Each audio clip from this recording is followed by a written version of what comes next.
Who's this little guest of ours right here? Liza Minnelli. Hello, Liza. You want to shake hands with Art? And have you found any treasure yet? No. No treasure yet? Uh-huh. I just came. Oh, where's your mother, Judy Garland? Is she here? No. Where's Judy today? Mommy's at home.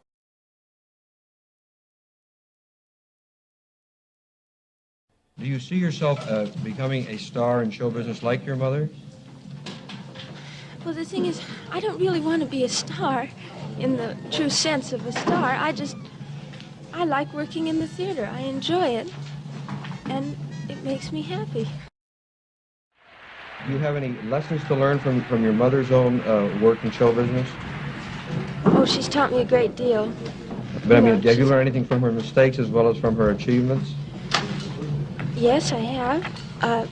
Most of the mistakes that have been made that I've been around have not been her fault. I've seen her get pushed around, you know, and I'm sure she doesn't want that to happen to me.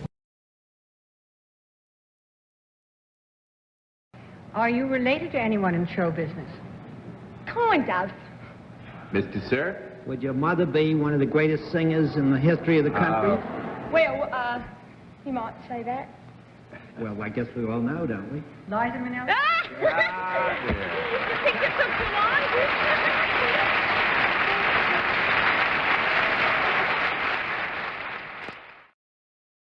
John, don't you think somebody ought to say something about the fact, in case there's one person listening who doesn't know it, that Liza is the daughter of Judy Garland? Yeah. And, right? Everybody knows it. Come on.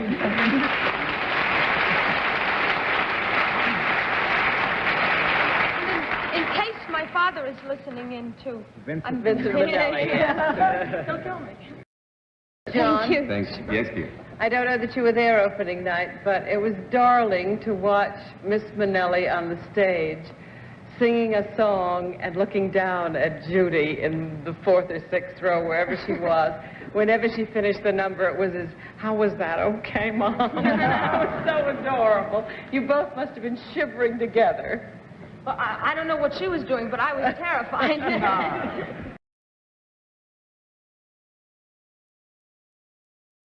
It's funny when you're sitting under lights, and it's funny talking about your mother, because you feel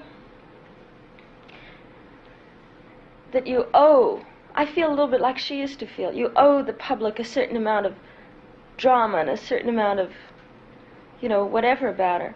When you really, what you really know about her is that there was that very dramatic side. In other words, it was dramatic on other people's standards, but we didn't live on other people's standards. Nobody in Hollywood did. You know, it's a whole different set of rules and values, and you have to take that into consideration too. I don't think people want to hear necessarily sometimes about her humor. I think they'd rather just know the sad side of her. Well, we always lived like we had millions, you know. We rarely had money. But that didn't seem to faze Mama. We just, you know. I've collected things now from all over the world that have been confiscated in hotels. Because we never paid the bill and they confiscated it, so we just leave. See, the trick was to get out before they discovered, you know, that we didn't have the loot. They were always in extremes, the changes that our life had. For instance, if we were living one way, rather than change it slightly, we would change it completely, totally. Once you got out of something, start over again in a really new way. So that's one of the things she believed. And that's what kept it interesting most of the time. You know, because one minute we'd be, you know, living someplace and borrowing somebody else's house for interviews, bringing in all the pictures and quickly setting them up. Judy and the kids at home. Hello, in a totally strange house, you know, just with our pictures that we'd thrown around. And the next minute, we'd be living, you know, like down at the beach, always in jeans. You know, just very inconsistent. She reached every generation because of her energy and because of her level of communicating with people.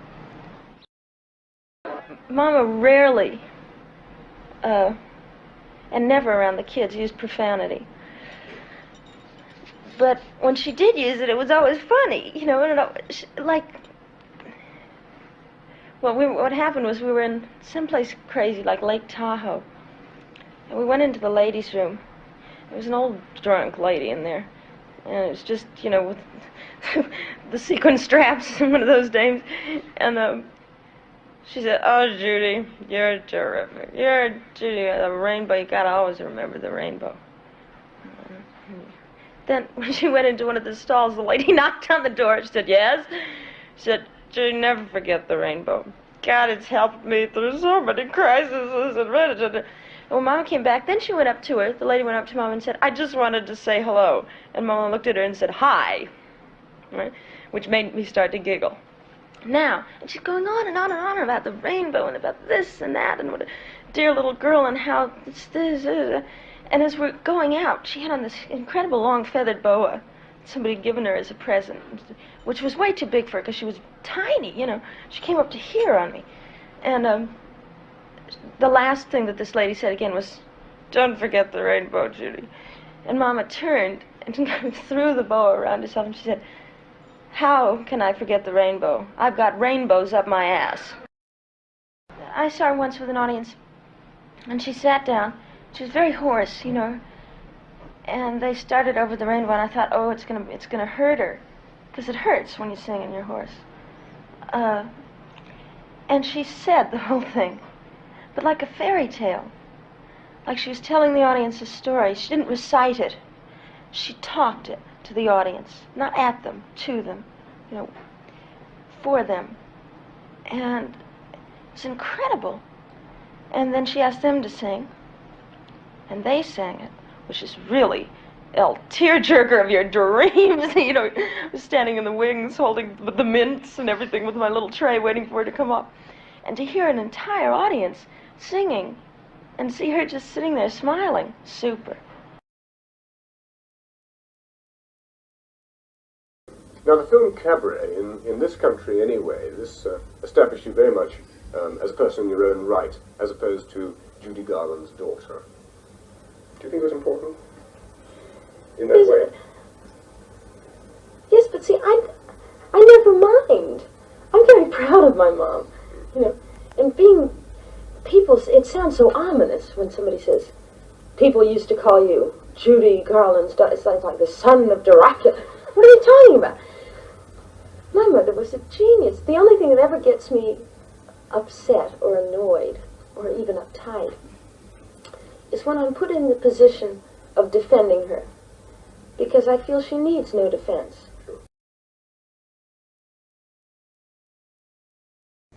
I think what people are saying is, how much are you your mother's daughter? How much of your mother is, you know, is in you? I don't even know whether you can answer that. Well, she gave me so much as a person, though, because when I told her that I wanted to, Mom, I want to be in show business, she said, well, you're on your own, kid, you know, and really just said, you have to do it by yourself and learn. So she never really was there. And that didn't bother her? This kind of... She had a sense of, well, if it's going to happen, it's going to happen. So you've just got to realize that there's a need somewhere in the kind of entertainment you give for people to find a very vulnerable spot to give you problems, because it's very identifiable. But she had enormous strength, and I think she passed that on to me. But I wouldn't change 1 second of my life. Not one. I think it was the most... What about stability? We had more stability than practically anybody I know today. People would say, but you never had a home. If we were together on a plane, we had a home. How come? Because Mama never left us anywhere. She gave us the choice when we were all real little. She said, now here's what we can do, because I'm going to have to be bombing around the world.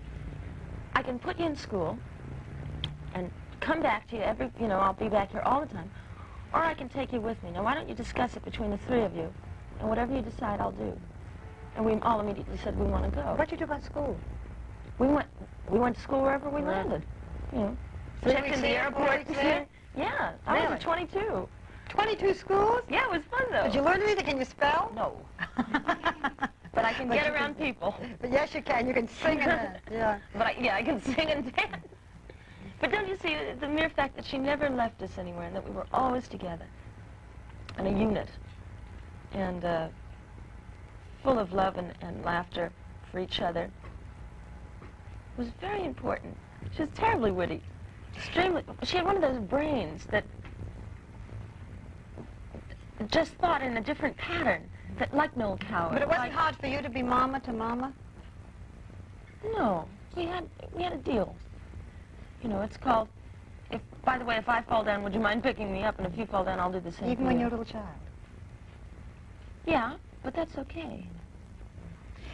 But Mama would never work with me on my craft because she wanted me to do it by myself.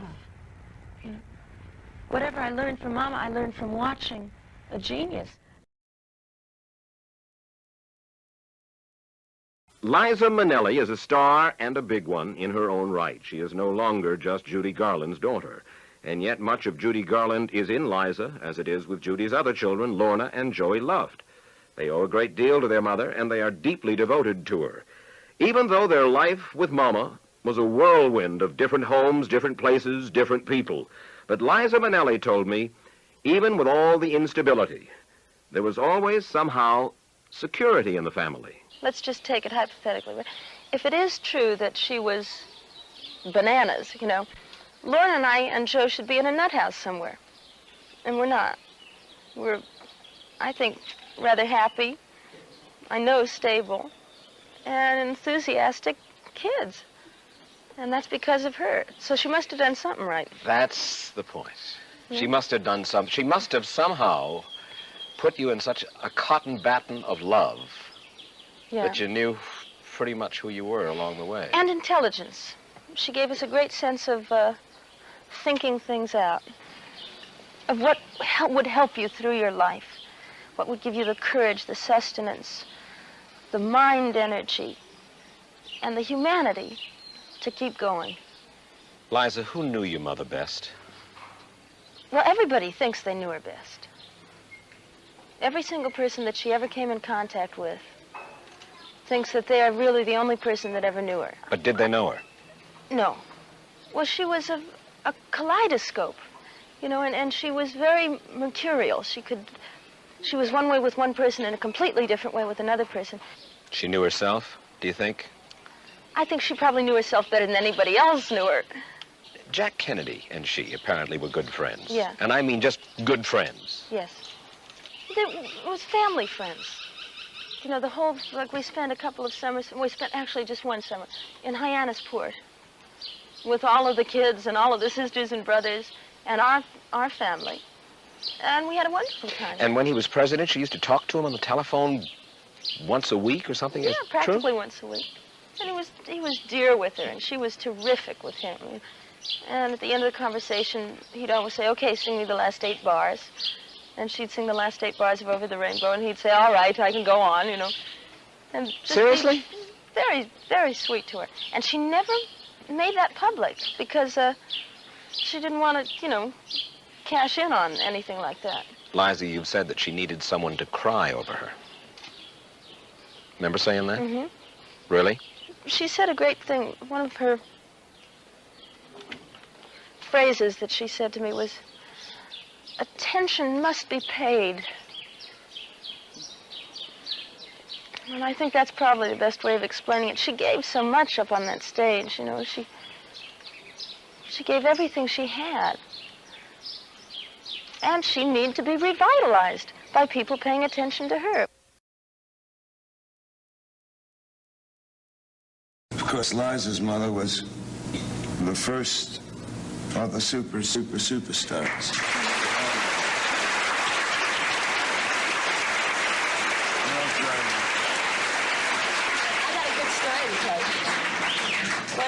Liza just said she has a good story to tell. I have a good story to tell. Tell me.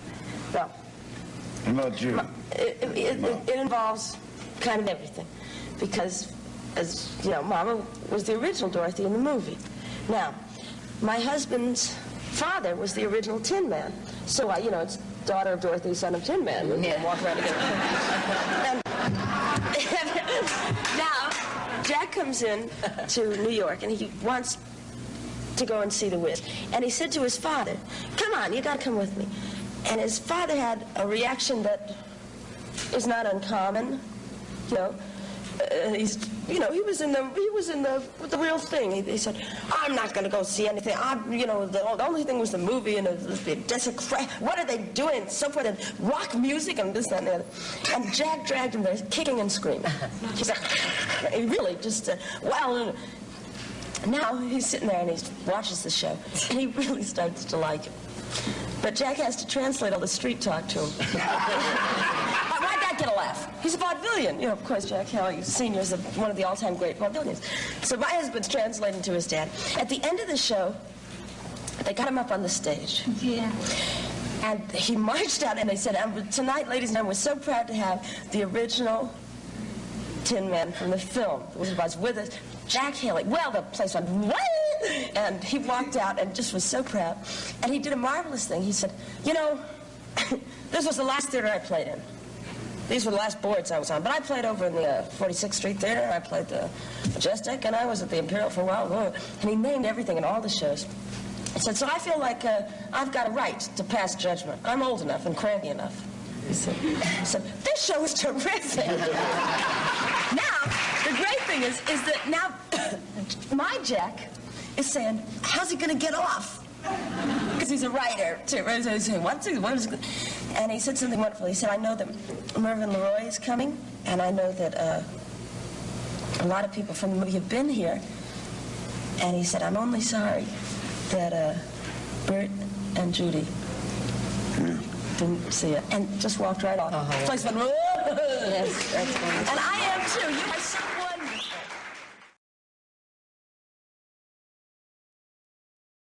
I remember being with my mother once, and she was... I knew with the play that we'd seen, she just hated. And she especially hated The Leading Lady. And we were going backstage, and I said, Mama, let's not go back if you didn't. She said, we have to. And my nerves were shrieking, Gene, because I thought, now, what is she going to say? Because she'd been so outspoken during the whole thing in the audience to me. And we got back there, and she waltzed into the dressing room with the most delightful entrance and great aplomb, and said, how do you do it every night? With such sincerity. In the background, I'm going, oh, thank God you didn't say what she was saying. You didn't lie.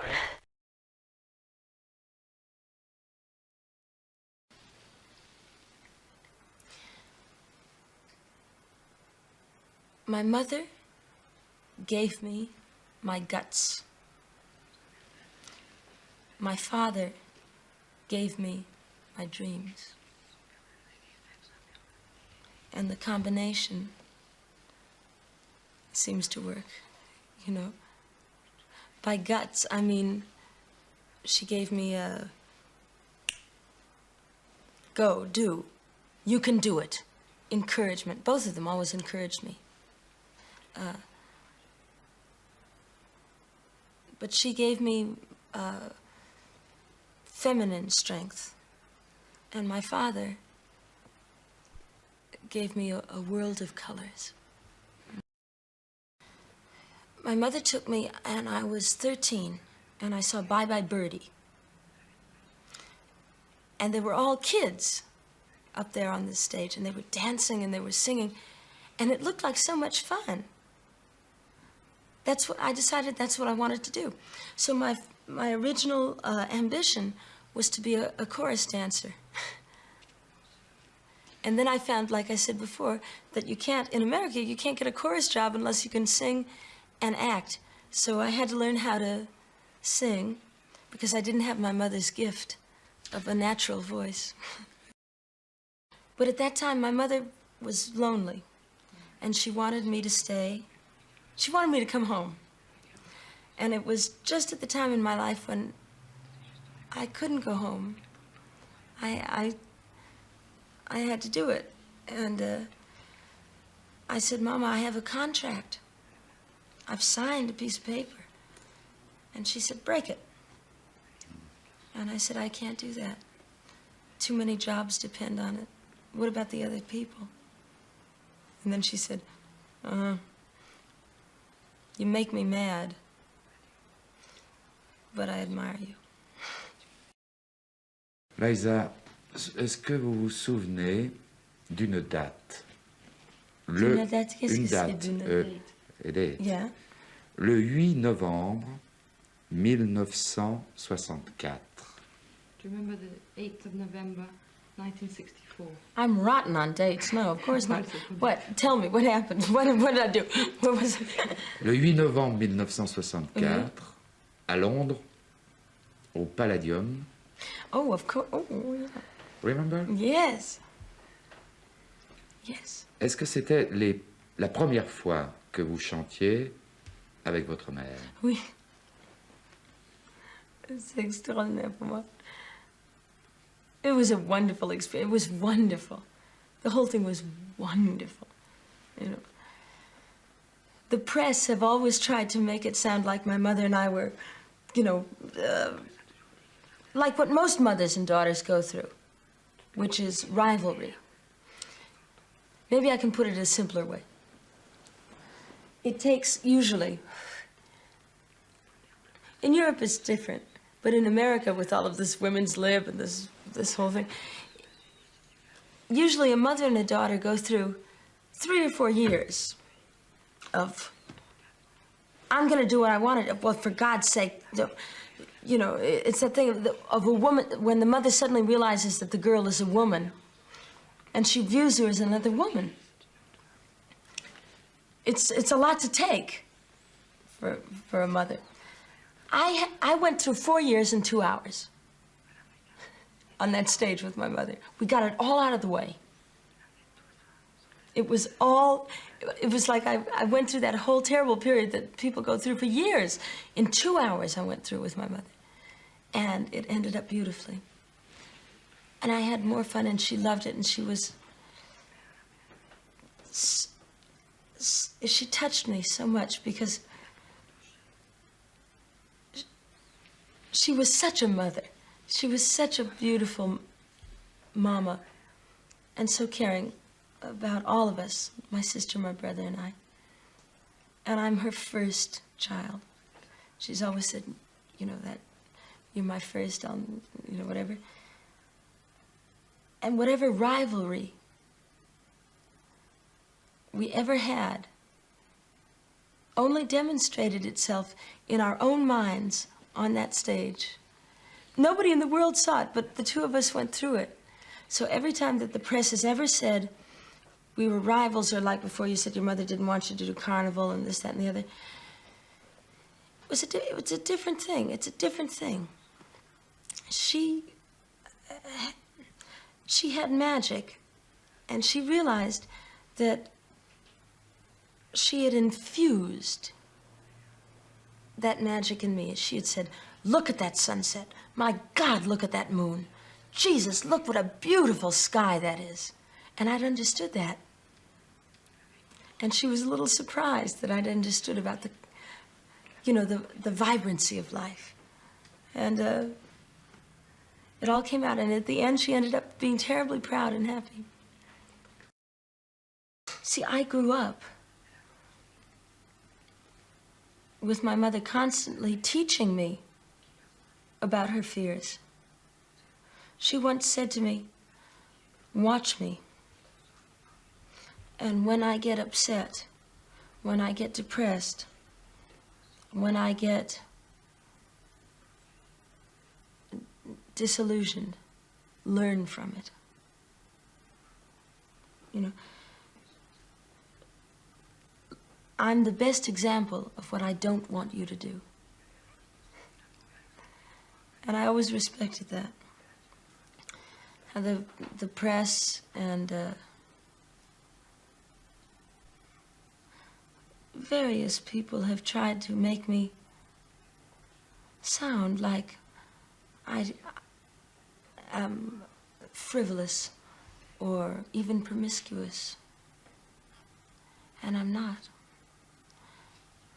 I was instilled with probably the highest moral values that I've ever heard of by my family, and I've stuck to them. But I learned another thing from my mother.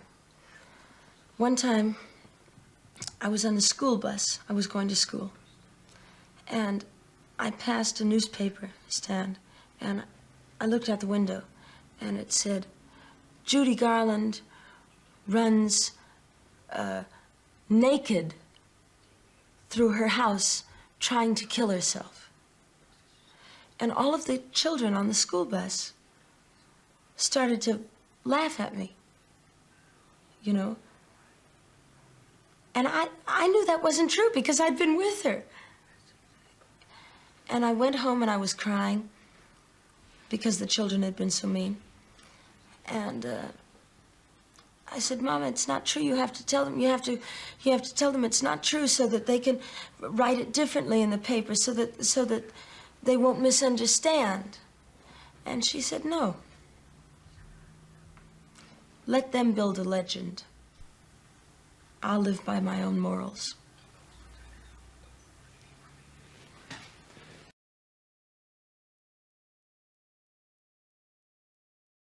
How do you feel about the constant comparison? How do you feel about the fact that almost everything that's written in any depth about you has something to say about that, the relationship between you and your mother, the fact that you are your mother's daughter, the fact that she was who she was, right, and then you became who you are? Well, it's kind of stopped, as you know now, Geraldo.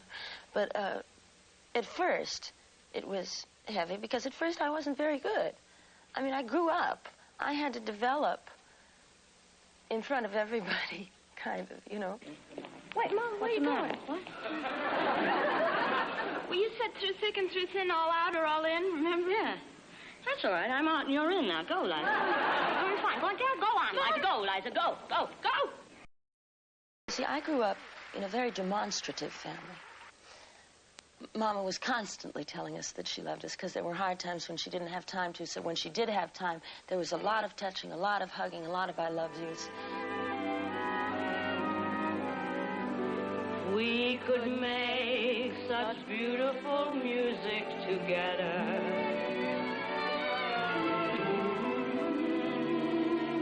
Where do you think the image, the public image of you came from? The image of the dilettante, the image of the woman who begins her evenings at 2 in the morning in Studio 54 or some other club, some other disco in some other city. Where did that tinsel image come from? I inherited it a little bit from my ma, you know, who also was not what people thought. I mean, she was one of the funniest, most optimistic, brightest people that I've ever known. And anybody you talk to who knew her will tell you that. She was the kind of woman, and again, this may disappoint people, but it's the truth. If happy little bluebirds fly. She had just finished singing Somewhere Over the Rainbow, and we were in some theater when she was doing that huge concert tour. And, you know, why, oh, why can't I? And the curtain came down, and she was just frail and fragile. And I walked out to kind of help her up, and she said, do you want Chinese food? And when I would always in school, you know, in school kids are mean, you know, and they can be very vicious. And they kind of repeat sometimes what their parents say. So if they would say, oh, your mother's a drunk, or your mother's a this, that, I'd come home in tears. And she'd say, tell them that they're a big square. And then tell them, and then don't say anything. She said, let the legend build. Let it build. It doesn't matter. You and I share an interesting phenomenon. We share a lot of phenomena, but we share an interesting one, and that is we are constantly forced by the nature of the way people probe our lives to face the same questions. I mean, I get, what's it like to be blind? Every day, somebody says that. And you get, you know, what was it like to be, quote, the daughter of, right? Right. Vincent and Judy. And so for those folks who don't really understand, give me your sketch of your mom, nobody else's, just yours. Just what's difficult about it, what's difficult about trying to tell people about it, is that it was perfectly normal to me because I had no basis of comparison. That was your frame of reference, yes. Right? Everybody else was somebody else's son or daughter where I grew up. everybody was somebody famous's son or daughter, so it seemed perfectly normal to me. And it's hard to make it that understood to the public, that it was just, you know, like nothing else, because they wanted to be dramatic, and it wasn't. Tell me fun things, just fun stories, moments that you shared, that you loved, I remember things about my childhood that was special. Tell me special stories. What special stories? Mama liked to cook, right? Yeah. She hated to clean up, right? Right. But when she cooked, everybody had to leave the kitchen, except me. Unfortunately, I would have loved to have left that kitchen. You were the cleaner. And she cooked, she was like a short order cook. She'd cook a shepherd's pie, but I'm telling you, the kitchen would look like a hurricane had hit it after she was finished. And I remember those days, you know, when she would decide to cook. They're very clear in my mind. She'd say, where's the wooden spoon? Where's the spatula? Now watch this. I think we'll put corn in it this time. And I'm saying, corn? She said, yes, it'll taste great. Don't worry about it. And then we would sit down and have this beautiful meal. And of course, she had sent the cook home, right. And if she had a maid, if we could afford it at that point. If it was the good times, right? If it was the good times. Everybody would eat, and we'd love it, and they'd go in and watch TV, and I knew it was my job to go in and clean up the kitchen. Oh, jeez. But I didn't mind, because I loved watching her do it, and she had such fun doing it. Would she have people come to that, or was it just something you and Lorna and it was just Joe? family. You did? Yeah, Lorna and Joe and me, and that was it. You know, she did it for us and for her. Obviously, these are terrific things, and every person hopes for moments like that they can treasure.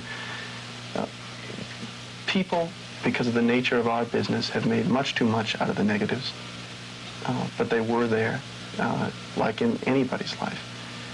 Do you have feelings about that stuff now? I mean, in retrospect, about the anguish that you did see your mom go through? No. My feelings are, I really don't want to talk about it anymore. Yeah, I agree with you. I'm really bored talking about it. And I'm bored with people and making people, through talking about it, get off on somebody else's anguish. Mm-hmm. That's not what I'm about. Mm-hmm. And that's not what she was about. And life goes forward, not backward. And in the end, is it fair to say that for good or bad times, you, in a sense, benefited from all of that?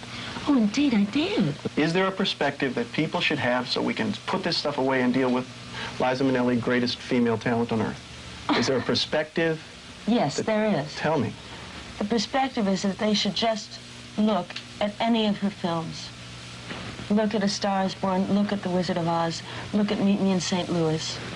Listen to Judy at Carnegie Hall. Remember what that tiny woman, because she was only, 5'1" or so, could give, and what she did give to them. And the immense enjoyment that she gave to the world, I think. And that's it. Then it should be put away. That's what she left. She left her love here. And she touched everybody in the world she touched. And who hasn't seen The Wizard of Oz? You know? The now legendary Garland Minnelli duo in 1965 on London's Palladium.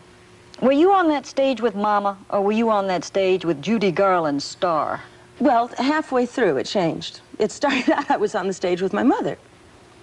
And she was darling to me, and I was just darling to her, and we were having a wonderful time together. And I knew she was very nervous. It was, the first time that she performed in quite a while. And that was the only reason I was there. And everything was just fine. And suddenly, it shifted on me. And I thought, I'm on stage with Judy Garland. I can be happy, that's great. I can be sad. I can be good. Oh, I can be bad. It all depends on you. I can be humble. I can be proud. I can be lonely out in the crowd. It all depends on you. And I kept up because I have that kind of spirit. It was, you know, she gave me that kind of spirit. And it was, I'll never be afraid to be on stage with anybody as long as I live after that. For what I do.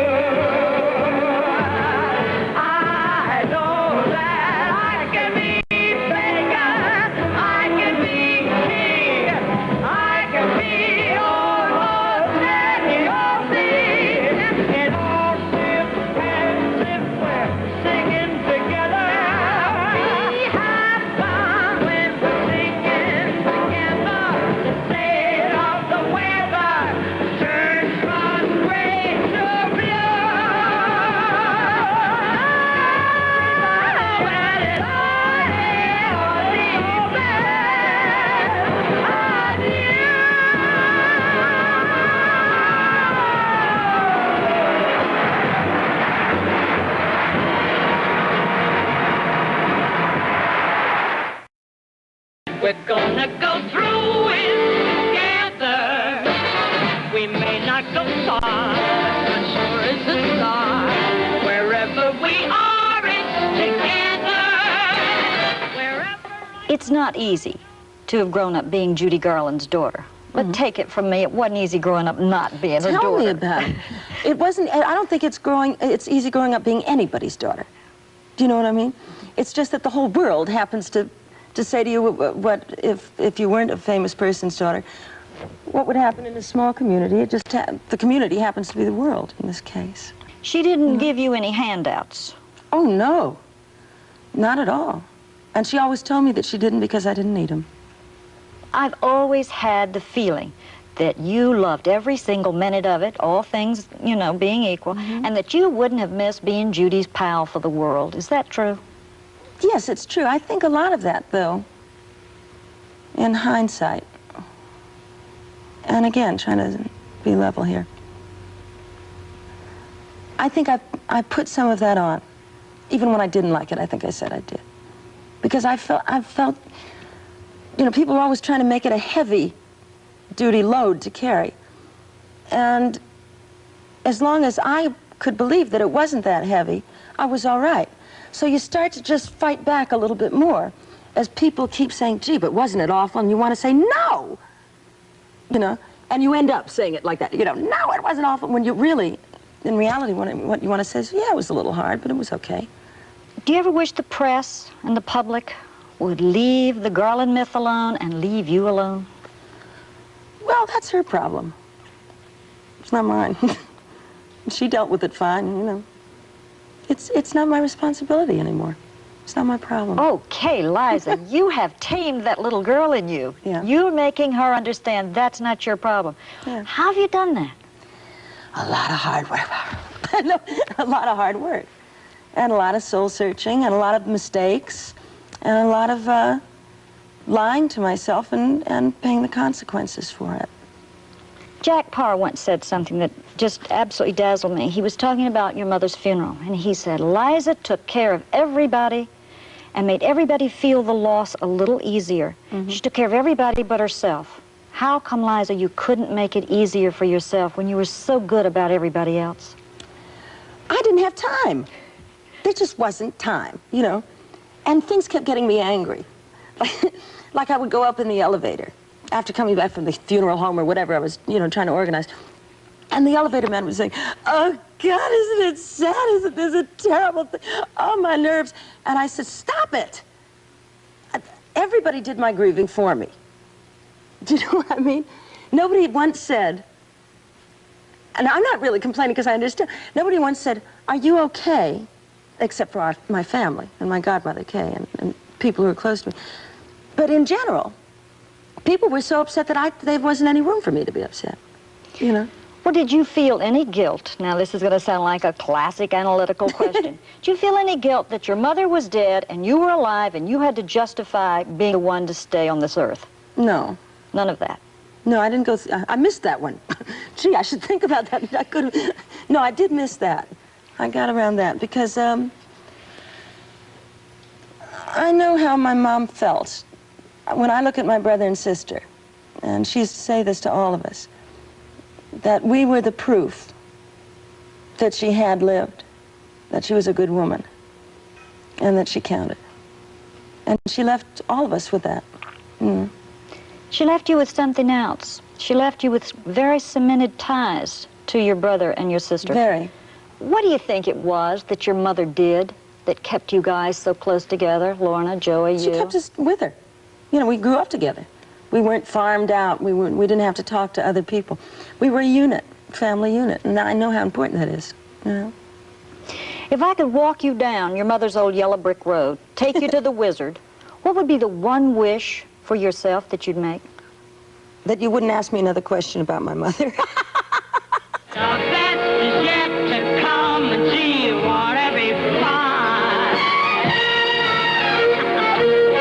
The best is yet to come the day you're mine.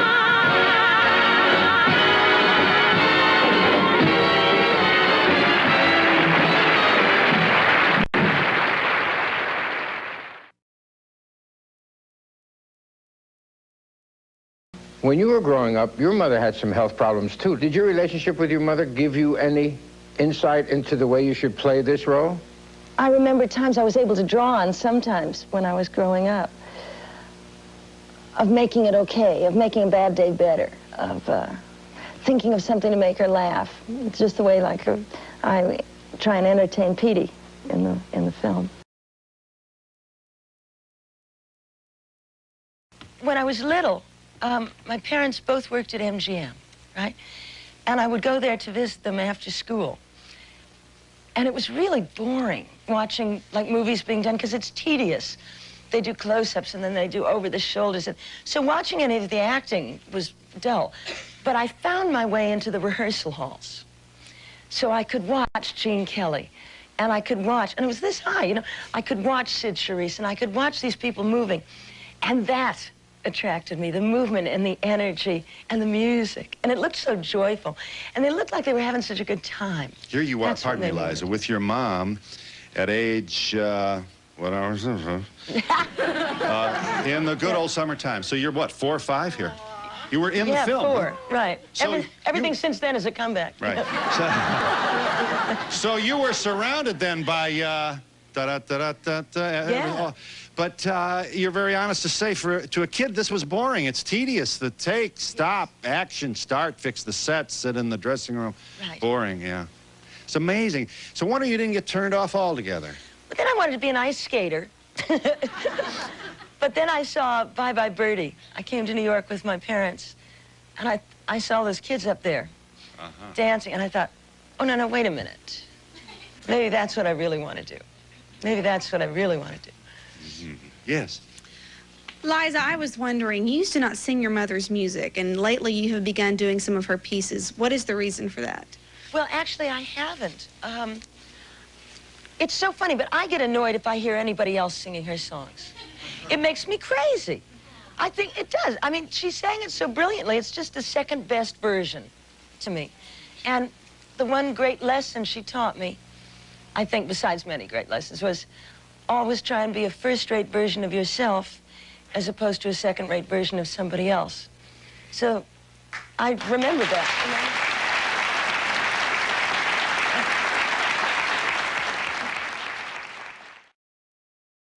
What was it growing up like? What was it like growing up with your wonderful mother? It was terrific.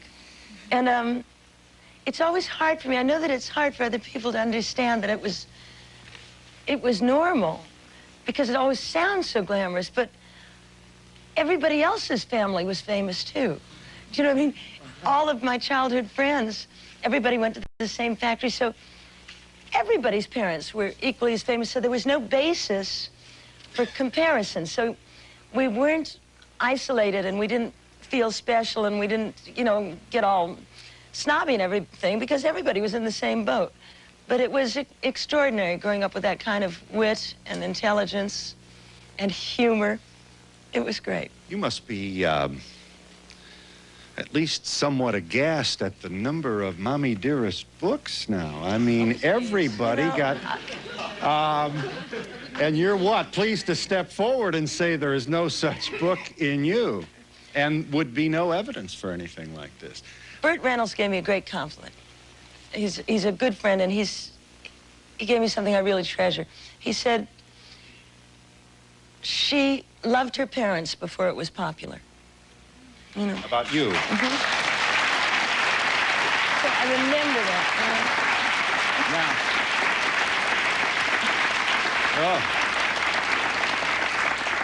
Oh. Well, now, what parent wouldn't like that said about their child?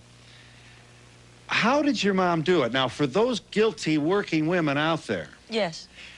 Your mother was on the road a lot. I assume there was shooting in Europe, England, and other places. Sure.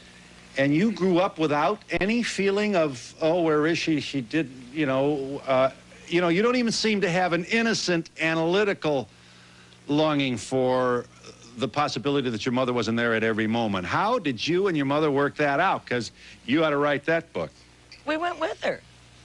You did. She gave us the choice. My sister Lorna and my brother Joe and myself, she sat us down and said, look, I got to go to work because we got to eat. And we have no money. And I can do it if I do concerts. I can make money. But it means we're going to have to travel. So I want you to sit down with each other and really think about this. You can go with me, or you can stay here and stay in school, and it can be normal, and I'll get back here every chance I can. But really talk about it together and think about it. And we talked about it and everything. And then the three of us just walked in the room and said, when do we leave? You know. And we'll be back in just a moment. Hi, Liza. I think your mother was terrific. And I take a show that you and the two of you did together on Channel 13. And I would just like to know, how did you like working with your mother? Oh, it was wonderful. It was scary, but it was wonderful. I figured once you worked with my mother, you can work with anyone. You know, nobody ever scared me since then. Do I, let me ask you about, was the Palladium not a kind of, little Liza's no longer little, and if I understand your mother's response to seeing you work right next to her on the stage of the Palladium, you scared the hell out of her. In the sense that she said, holy cow, she is good. Do I have this right? Isn't that what she essentially said? Yeah, it was like we went through in 2 hours. Life was always speeded up in my family. We went through in 2 hours what most mothers and daughters go through for years, which was that sense of, wait a minute, you know, this competition here. And it was funny because when that show started, I'd never done anything. I didn't really know why she wanted me there, but she did want me there, and so I went. And I thought, well, I'll sing this and I'll do that, and I had nothing to lose, so I had no fear. She was the one who was nervous. So it starts out, and I hear her say, ladies and gentlemen, Liza Minnelli, in a great, proud voice. And I come on and I sing, and the audience really likes it. And I hear her backstage going, yeah, baby, go, yeah, baby. Then I sing the second song, and there's more applause. She says, yeah. I thought, keep going, Minnelli, keep going. By the fourth song, I just glanced in the wings and said, can I stand up for a minute? And she was going, okay. Okay. Okay. Now, my mother walked off the stage. Judy Garland walked back on the stage. It was like, I could, and it was like competition, but with enormous love, but with this sense of, I'm dealing with a power out here from both of us. You know, it was extraordinary. You must be proud of your mother for saying this out loud. Yeah. She talked about this. She talked about everything. You know, she did. Mm-hmm. And she taught us to do that. Mm. Before, you were her daughter and okay, and then at that moment on the stage of the Palladium, what a story this is. Yeah, no. She says, holy cow, she is good. Isn't that interesting? Because she was, and I was 17, so she was proud, but there must have been that threat at the same time. And I, like I said, I had nothing to lose, so I, you know, it was terribly funny at the end, because we walked off the stage together, and she said, "Great, baby, that was just great." And she patted my behind. She said, "I'll see you in the dressing room." And I started to walk, and I turned around in time to see her running back out on stage for another bow, and I went, "No, you don't." And I went right with her. And we'll be back with Liza Minnelli. Yes,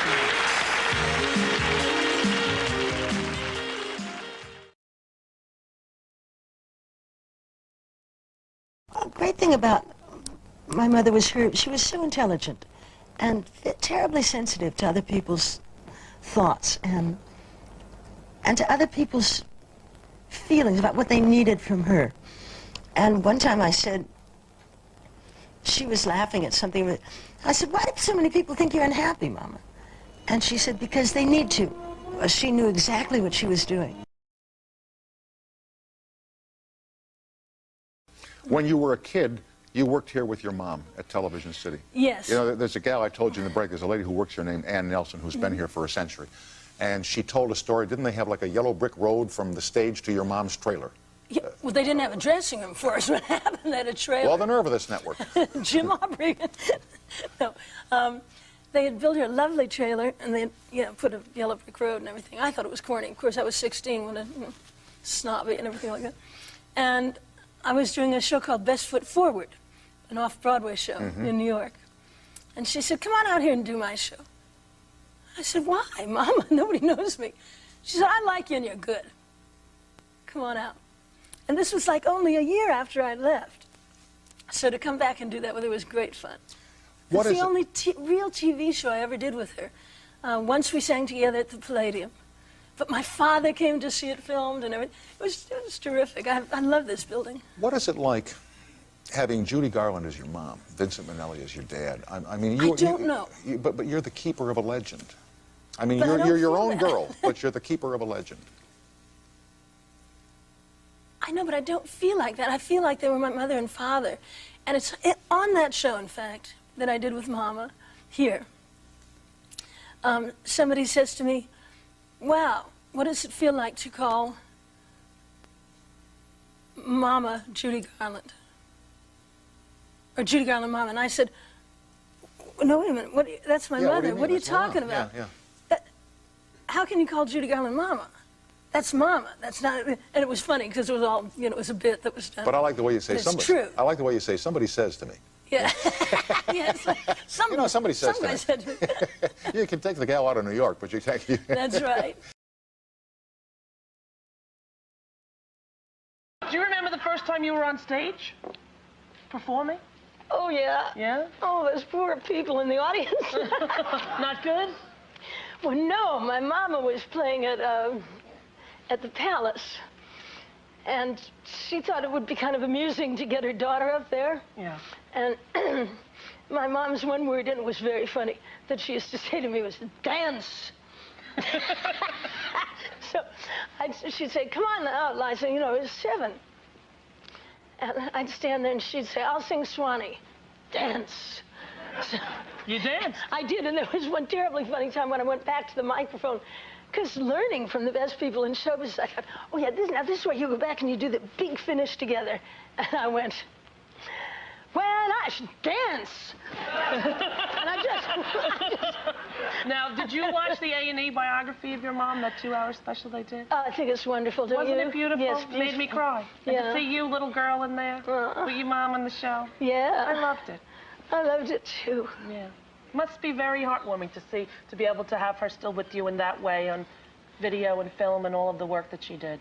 It is, and see, that's my mother.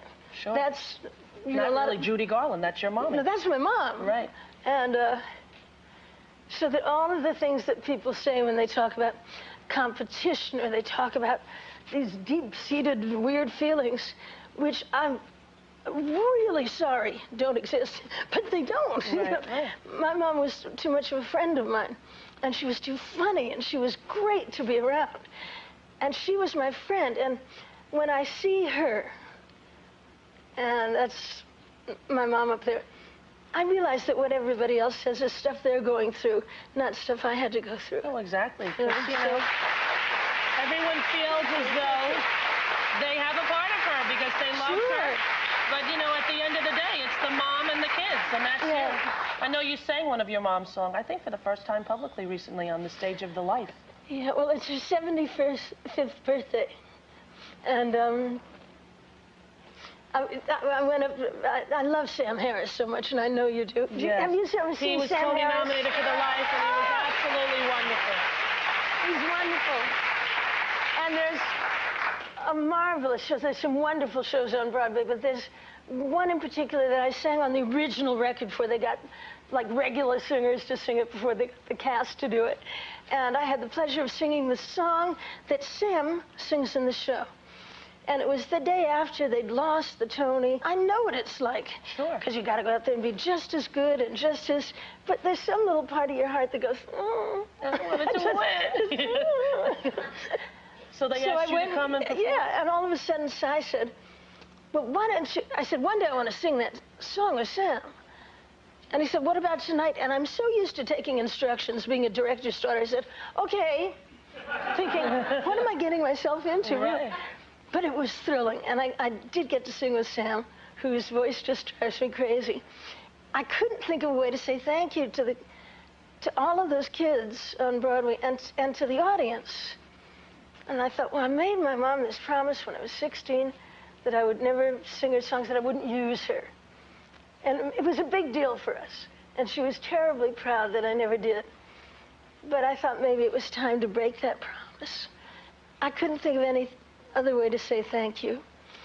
And Billy Stritch got up and played it with Cy. They rolled the piano out, and it was wonderful. And never having sung it, it's emotional, you know? I knew people who were in the audience who told me they were sobbing. Really? Yeah. Wow. I would have been if I was there as well, because I know, you know, I would have been. I'm going to do it now, thinking about it. Yeah. But, you know. How often do you get to really say thank you to your parents when they leave you? Yeah. That's a very interesting way to put that, isn't it? Speak with that with my psychologist when they leave you. Yeah, I know, you and I, we could go, you know, have dinner and talk about that. But we're fine, and we're performing, and life is good. Let's talk a little bit about your mother. Is it a joy to talk about her? Painful to talk about her? No, it's a joy to talk about it. It always has been. When I'm calm and nobody's put me on the defensive. What did you understand about her addiction? I didn't understand it until I was about 12 or 13.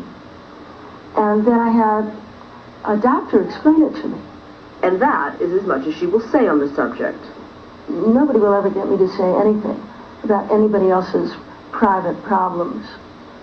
I just, at this age, adamantly refuse. What did she give you as a performer? Chutzpah. And she gave me a sense of humor about it.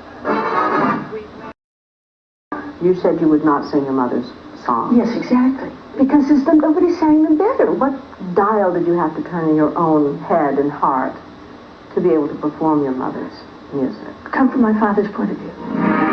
And that point of view is found in his movies, which always have a happy ending, and where her mother is young and beautiful, sober and serene. You know, you sang The Boy Next Door. I just adore you. And I hear in my ear your mother singing The Boy Next Door. Do you hear that in your ear as you sing it? No. No, I see my father's film. How can I ignore the boy next door? She is aware that, like her mother before her, she takes onto the stage the audience's fascination with her personal life. But if she feels that her troubled mother is at the heart of her demons, she does not say so. She was a wonderful mother. Was she a wonderful mother? Oh, absolutely a wonderful mother. She did absolutely everything that she could. And I had the best experiences in the world. But you understand, for people who now know or think they know a lot about your mother, that the suicide attempts,